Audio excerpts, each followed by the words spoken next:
Mum of two, Carly Power is typical of many modern shoppers, short of time. Better things to do than visit her local high street. But it wasn't always that way. My parents, I remember it well, we used to go shopping every weekend. We'd have to do the food shop on a Sunday, and then if we ever went clothes shopping or anything like that, we'd make it as a family trip out. Haven't times changed? Carly now much prefers to shop online. Instead of going to the high street, we'll tend to look online. If there's an outfit I need for the weekend, I'll buy, say, 2 or 3 options, return the ones I don't wear. We'll do our food shopping online, so we're not having to go to the supermarket at the weekend all together as a family. It's much easier to do it when you've got 2 kids. So how do retailers encourage people like Carly back to bricks and mortar shopping? We got her out of the house on a special mission to test out one of a new breed of shops. This is basically a vacuum cleaner shop, but not as you or I know it. Would you like to see one of our newest products in store? Oh yeah, that'd be great. If you'd like to come with me just here, I'll give you a quick demo. This is the Dyson Demo Store in the heart of London. If you want to have a look and pick one. Yeah. A place where you can get really hands-on with the company's products. This is coffee. Yeah. In store, you can choose from 64 different types of dirt to grind in. It's exactly how my sons would do it. All designed to make sure you're getting the right product. Well, I always say, where there's muck, there's money. Give that one a try.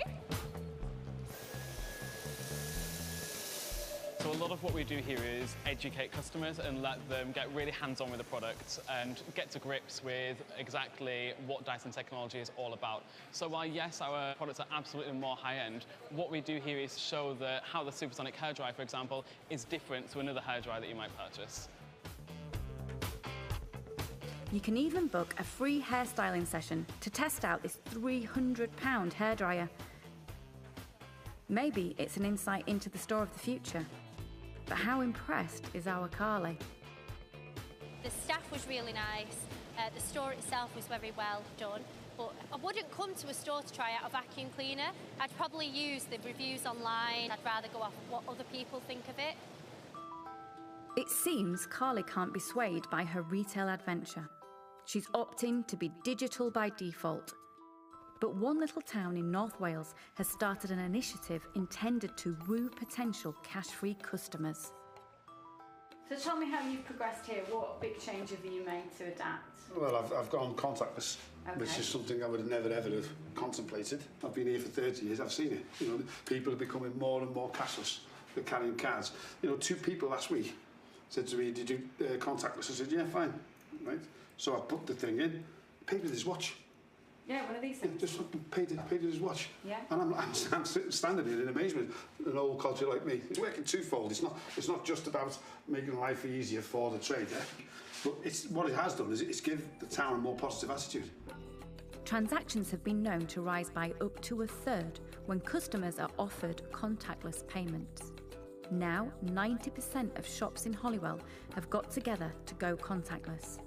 It's early days, but the High Street Chippy has extended its opening hours after reckoning that footfall has increased. And the travel agent no longer shuts on Saturday afternoons. The craft shop has noticed a big difference too. Hello. So if I want to come into your store, I can take my phone, take my watch, watch, tap. Put on a contactless chip and pin. When I go out to craft fairs, I can take that with me on my app on the phone and serve people. Have you sold more because of it? Yes. I would say 25–35% more. So that's significant. Significant amount. Traders also got together to lobby for a temporary reopening of the high street to traffic. It had been pedestrianised until earlier this year. A final decision on whether to keep it car-friendly is expected in the autumn.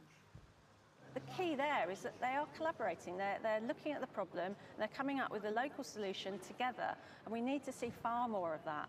So I'm a lot more optimistic now than I was, say, 10 years ago, when the answer to every town centre's ills was just build another shopping centre and get more multiple retailers in. That is not the solution, and I think everyone recognises that now. Meanwhile, online shopping continues to grow. For example, Amazon, including Amazon Marketplace, is now Britain's 5th biggest retailer.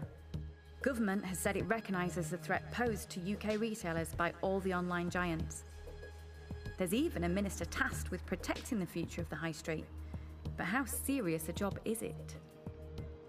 We have had 5 high street ministers in 6 years, which seems like that role isn't getting very much attention. What's happening?